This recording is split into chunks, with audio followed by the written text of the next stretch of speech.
Hello, my name is Peter Lewin-Jones. I am a second year student on the HetSys CDT, and this is my talk on numerical differential equations as part of the Computational Toolkit seminar series. I'm a PhD student working in computational fluid dynamics, and I use a lot of the ideas and methods that I'll be talking about today in my everyday research. So, quick introduction. In this talk, we're going to talk about solving systems of time-dependent differential equations.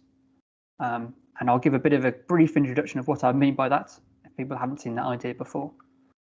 I'll derive some basic methods for doing this, briefly discuss advantages and disadvantages, but I'm mostly going to be focused on the concept of stability and what we mean by a stiff equation, which is often not well understood, and being honest, it is not well understood in general, but it's really important, and hopefully this seminar can try and unlock and explain some of the problems that cause confusion about this term stiff equations that gets talked about a lot.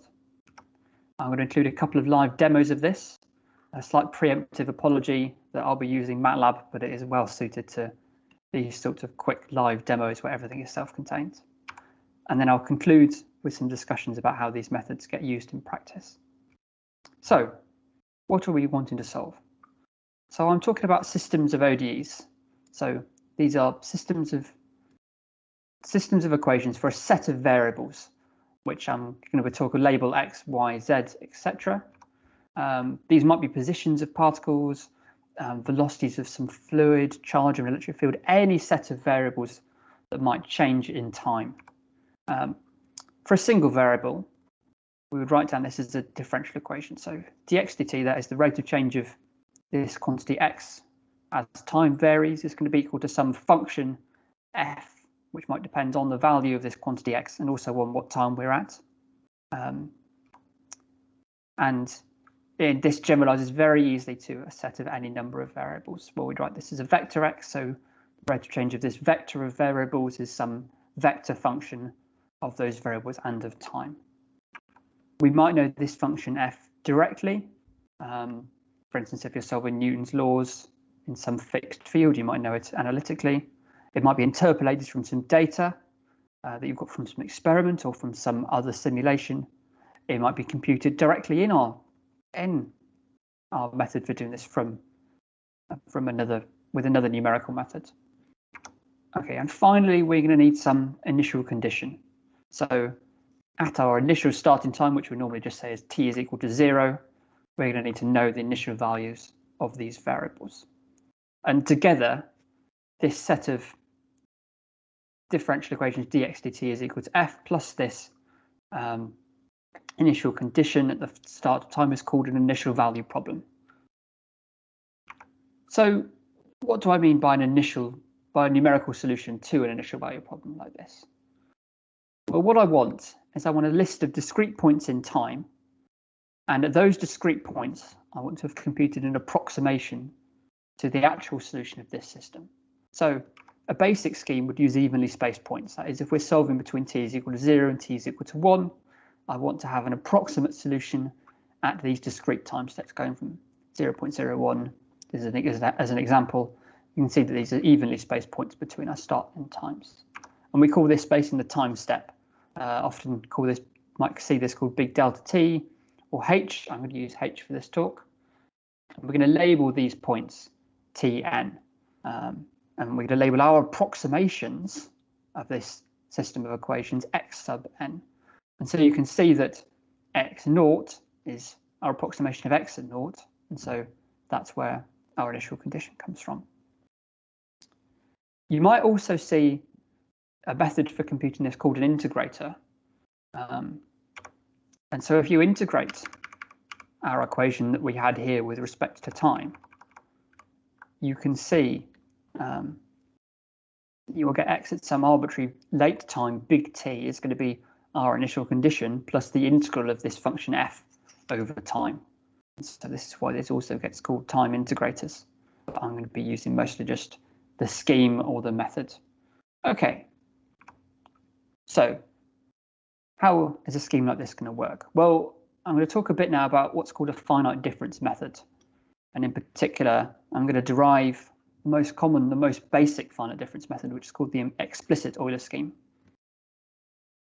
So start with the idea that we know what our variable x is at time t, and we want to estimate x at time t plus h, where h is some small time step. So we're going to use Taylor's theorem, which lets us do an expansion in powers of h. So approximately x at time t plus a little bit is x at the first time plus h times this derivative at the time plus h squared. But we're going to truncate this, and we're going to assume that everything is reasonably nice behaved enough that we can use this order notation, where we say that x at t plus h is approximately x of t plus h times dx dt at t plus some error term that scales with h squared. We write this with a big O notation. This isn't hugely important, but this is the idea of where the errors of our schemes come from. So now if I can substitute in our equation that we were working with in the start, I can see I just plug dx dt is equal to f in. And so now we have that x of t plus h is equal to this with some error term of order h squared. And so now what I can do is if I replace x of t plus h with those approximations and get rid of this order h squared error term, we get the explicit Euler method. So how will we compute this? We know x naught, and then we plug in x1 is then going to be x naught plus f of x naught t naught. And then once I've got x1, I can then compute x2 using this. You see, it would iterate over it, and we would get a nice vector of solutions x naught up to x big N for our final time. But this isn't the only thing we could have done. We could also imply Taylor's theorem the other way. So I could start with x at t, and I could actually use x of t plus h as the point I'm expanding around instead. And I would get this instead. This is equally valid. This is also Taylor's theorem with an error term of the order of h squared. And if I substitute in my ODE, you can see that I'll now have f at t plus h instead. And so again, substituting in those expressions we had for our approximations, drop the order h squared error term. This gives us the implicit Euler method. So here, this is similar to what we had before, but now I can't just read out what x of n plus 1 is because it depends on f. So this is the complication with the implicit Euler method and why it's called implicit. I can't work out what f of xn plus 1 is, as I don't know what xn plus 1 is yet. This is what we mean by an implicit scheme. And in order to use it, we at each step that we compute a solution, we need to solve an equation. In particular, we rearrange it so that we've got a 0 on one side of our equation. You see, I've just put I've replaced xn plus 1 with z, so we can see that we're going to minimize this right-hand side of that expression and find the z value for where this is equal to 0. And we're going to need another algorithm for doing that. The most common one is Newton's method, which uses the Jacobian df with respect to z. And then this could also be computed by a similar finite difference scheme where we'd Taylor expand df dz and get a finite difference approximation, or we can work this out analytically, and we'll come to an example of that later. Okay, this seems quite complicated using an implicit scheme, and I showed you earlier the explicit Euler method, which seems much nicer. So why bother? We could just use an explicit scheme, don't need to mess around with finding zeros of functions, can just iterate nicely and get a solution. But implicit schemes sometimes have a massive advantage, which is what we call stability. because sometimes if you use an explicit scheme, the stuff goes very wrong very quickly. And equations where explicit methods have problems are called stiff equations. There isn't really a better way of categorizing which equations this happened for. It's sort of stiff equations are equations where explicit methods are really bad and you need to use implicit equations. And there isn't a great way of characterizing them otherwise. You've just got to sort of spot them and look out for them. In particular, to test for stability of a scheme, and we're going to use the equation dx dt is equal to lambda x, which looks very simple and straightforward. But this is stiff when lambda is much less than 0. And we're going to see that this happening in a minute. Just for reference, this has exact solution. X of t is x of 0 times the exponential of lambda times t. If you plug the derivative in, you'll see that you get the right thing out there with x of 0 is equal to x 0. And if you take the derivative, a lambda will come out of that exponential and you'll get the right expression. Right, we are now going to do a live demo of this. So I'm now going to switch to Matlab. So if anyone hasn't seen Matlab before, don't worry too much about it. In this left panel, there's my code. In the right panel, there's a command window, which is going to pop up some print statements in a minute with a few analytics of the solutions. And then once I've run it, we're going to get a window pop up with what's being plotted. So I'll quickly run through what I'm doing here. So all this first stuff is just setting up some stuff about the figure that's going to appear. We're first going to do this with the equation with lambda is equal to -1. I'll just remind you what. So we're solving dx dt is equal to lambda times x. And we're going to start with lambda is equal to -1. And then we're going to start from t is equal to 0, and we're going to go up to t is equal to 1. And we're going to start with the time step of 0.1. So we're only doing 10 time steps. This is not a very difficult thing to compute. This will happen basically instantaneously. And what I'm going to do is I'm then going to compute both this analytic expression. I'm also going to do the explicit Euler method. If we come down here, and you can see that tn plus 1, and this is this time step. Here's the previous xn minus 1, and then I'm going to multiply that by this function f, and we can see f up here is just lambda times x. However, similarly, for the implicit method, I'm having to use f0 with this is a root finding function in Matlab. So it's going to find the 0 of this function f0. And if I look up here, f0 is exactly the equation that I had above. Well, I've plugged in the exact value of f in here. And so this is going to produce the implicit Euler solution for this method. And then I'm going to plot all three of them on the same plot, the little legend to show which one is which. So hit this big green button up here, and that's going to run the code. And here we are. So this is with lambda is equal to -1, with a time step of 0.1. And we can see that all the solutions are pretty close to one another. I mean, they're slightly different. You can see that the explicit Euler is slightly lower and the implicit is slightly higher than the analytic, but they're all very close together. And they all look pretty similar. And if I go back to my code here and I make the time step 10 times smaller and run it again, they've gotten even closer together. So the solutions are almost completely on top of each other, the analytic expression and the two Euler schemes.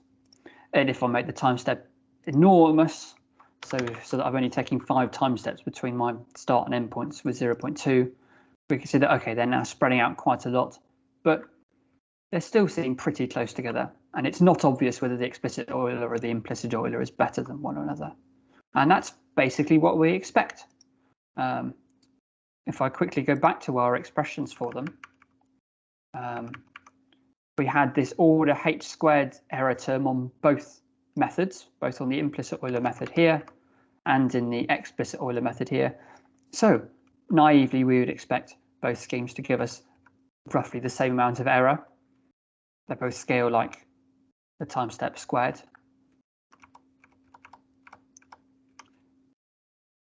But let's now make this a stiff equation. If I put lambda is equal to -15 in here, this is now a notoriously stiff equation. And in fact, this is the equation used in some of the analysis of when we consider a scheme stable or not. Let's start with a very small time step. So time step of 0.01 with lambda is minus 15 and run it. Let's see what this looks like now. Now, that looks pretty good, doesn't it? All three of these lines are very close together. Okay, they're spaced a little bit apart, but they're all giving pretty much the same solution.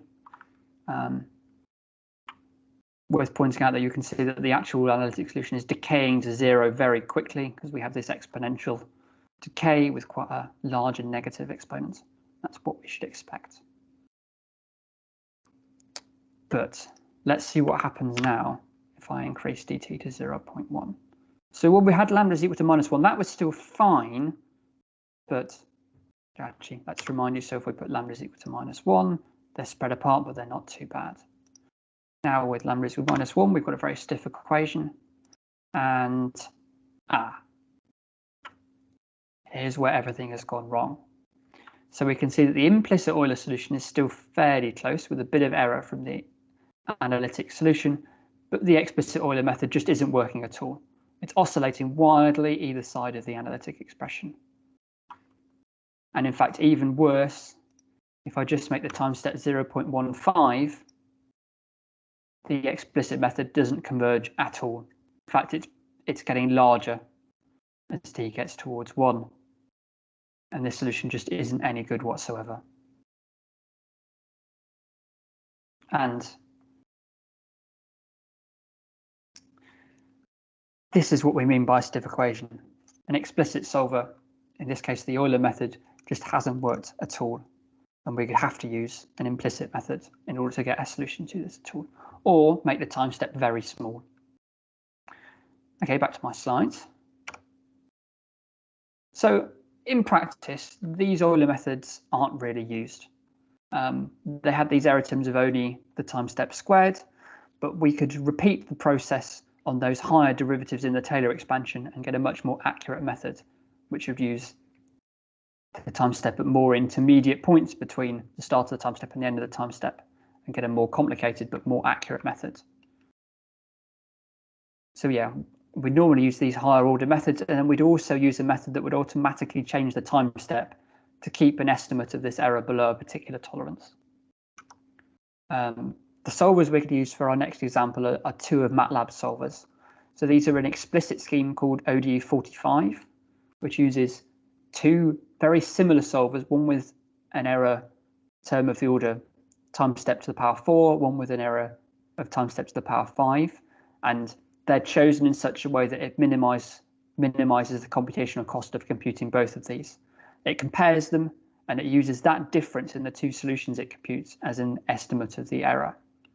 And then there's an implicit solver called ODE15S, which does similar things, except that is an implicit method, and it's designed to work very well for stiff equations.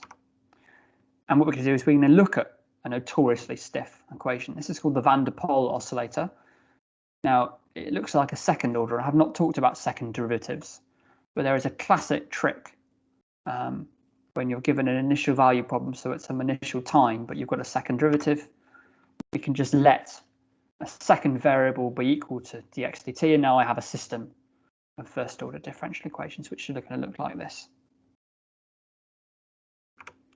For small mu, this is not stiff, and an explicit solver is going to work really well. For large mu, it becomes really stiff, and we're going to need to use an implicit solver. So let's go back to our second demo. So I'm going to start with the non-stiff version of this equation, just quickly to run through this code. Nothing hugely important in particular, but I'm specifying not true, and stiff is not true here. So this is this second statement. We're running for mu is equal to 10, from t is 0 to t is equal to 2000.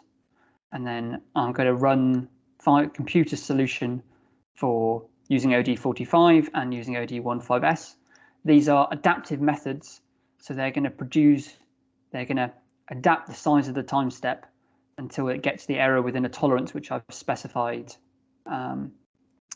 in this line up here in these options, there's two types of tolerances. There's a relative tolerance and an absolute tolerance, and I've set both to 10 to the minus 4,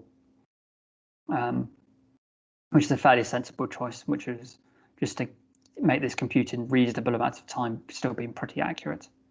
And then what I'm going to do is I'm going to count the number of time steps that the solver has had to use to get between 0 and 2000. And that's going to give us an idea of how small the time step has had to be in order to keep the tolerances between less than what I've specified. And then we're going to plot both of them. We're going to have a look at the comparison. For this non-stiff version with mu equal to 10, because this thing oscillates back and forward a huge amount, I'm only going to plot between 0 and 100, but I'm solving between 0 and 2000 because otherwise it happens too quickly and you can't see the comparison of how long it's taken. Anyway, so let's run this. And so this is what our solution looks like between 0 and 10 for mu is equal to 10. It's starting at x is equal to 1, and it oscillates very sharply back and forth like this. And we can see that the solutions for ODE45 and ODE15S are almost on top of each other. Matlab has adapted to keep these error between them, so we expect them to overlay. If I look at the output I've got over on the right here, you can see that the explicit solver has taken 60,000 time steps, and it's taken it 0.17 seconds. The implicit solver has taken about half the number of time steps, but it's taken it several times as long. It's taken 0.7 seconds. So we can see that in this case, an explicit solver has been as accurate as the implicit one. It's taken it like a third, very roughly, third or half, much less time than the implicit solver. And so this explicit solver ODE45 has been perfectly good enough and given us a very fast solution to this equation. But let's now switch to the stiff system. So now mu is equal to 1000, and I'm going to plot the entire solution between 0 and 2000. And I'm running first for ODE45, and then, which is the explicit solver, and then running it with the implicit solver ODE15S. So here we are. Here's our two solutions. They both look very much on top of each other. But if I go on the right over here and look at my output, you can see that it's taken 11 seconds with the explicit solver, and it's taken it 4 million time steps. With the implicit solver, it's taken it 0.02 seconds, and it's taken 658 time steps. So you can see now, with this system, we are much, much better off using an implicit solver than we are with an explicit solver. I mean, 4,624,000 time steps compared with just 658 time steps for the same amount of errors. Pretty significant difference. And I think the conclusion from this is it's not obvious unless you're very experienced with this to be able to look at just this system of equations and know whether it's going to be stiff or not.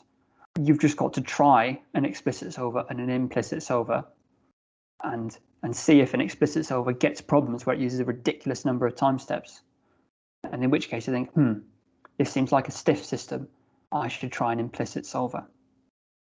Okay, with a lot of experience of solving these types of systems, you might learn to watch out for things that will look stiff, but even then it's not obvious and you can still get caught out by things you weren't expecting to cause problems.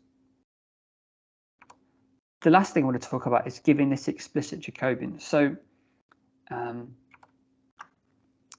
because I've got an analytic expression for these functions f, I can take the derivatives with respect to x and y, which are unknown variables. And I also want to say, and so it's much more efficient if you can tell the implicit solver some analytic expressions for these functions, and it will be significantly faster. And I've got a second quick demo of this.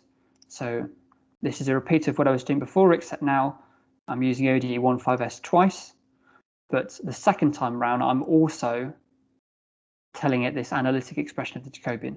In the first one, it's computing it numerically. In the second one, I've told it what the Jacobian is. And if I run it, And oh, I've also bumped up the time by a huge amount longer so that it can so that it takes much longer just to run. Otherwise, it runs so fast that you can't see the difference. In fact, that difference isn't huge. This is the difficulty of doing live demos. Normally, the difference is bigger than that. Let's run it again and see if it'll. No, oh well. Normally, this is a more significant difference, but even so, we can see that it's a couple of tenths less of a second in order to give the Jacobian explicitly. So it was worth doing it. I also want to say that this is a two variable system. If you've got a stiff system in the thousands, tens of thousands, millions of variables, giving the Jacobian explicitly is much, much more efficient. And if you're able to, you really should. It will save you a lot of computational time. Okay, so I've given a couple of examples of solvers in Matlab, but there are lots of other schemes used for integrated equations like this. Most big simulation packages will provide you with multiple options, and there'll be some sensible default, which you can stick with unless things start looking very difficult. You should change and have a go with some of their other methods they might provide. The Euler methods and the OD45 that we've just used are one-step methods, which means they only use data from a single previous time step. Multi-step methods, which would save the solution at several previous time steps and use that to compute an approximation of this derivative, are also quite common. There's one called the backwards differentiation formula, and the sort of two-step variation of this called BDF2 is quite common in fluid dynamics because it's very stable. So it deals with stiff equations very well. And you'll see it as a default in quite a lot of fluid dynamics packages for that reason. There are also equation and problem specific solvers. So everything I've talked about so far has been for a generic function f in our ODE system. But if you know more about what f looks like, then there are specialist solvers that will work much better. So if you're solving Newton's second law, where you've got this thing like we had for the van der Pol oscillator, where I've got y's dx dt and got a system of two equations, you get similar looking things when you're solving Newton's second law, in particular in molecular dynamics. And there's a scheme called the velocity Vallée scheme, which is particularly efficient for those types of equations. And it's the default solver in major molecular dynamics packages such as LAMMPS or the molecular dynamics part of CASTAB. And hopefully someday someone will do an introduction to molecular dynamics as part of this seminar series. I'm sure they'll mention the velocity Vallée scheme in that. Okay, quick part of my conclusion. So I've only discussed time derivatives, and in particular, I've only discussed initial value problems. That is, when I'm starting off, I've got all my values of these variables at some initial time, and then I want to solve them evolving forward in time. But you can also use these finite difference methods for boundary value problems where you specify the variables at multiple points. So say a second order differential equation where you specify the value at the start and at the end time, and you want to know what the shape looks, what the system looks like in the middle. You can use similar things to what we've discussed today in order to solve those. However, when you're solving partial differential equations, such as those of fluid dynamics, which is my area of expertise, there are other methods, such as the volume of fluid or finite volume methods, which is used by the major packages OpenFOAM and Basilisk. And there is also the finite element method, which is used by CompSol and by the package that I use, which is called umflib. And in a future talk, I'm planning to give an introduction to how the finite element method works. Thank you very much. I hope that's been a brief overview of what solving time-dependent differential equations looks like and what to look out for in terms of when a problem might be stiff, and that if an explicit solver is requiring a very, very small time step, then you should try an implicit solver, because you might have a stiff system and an implicit solver might work much better.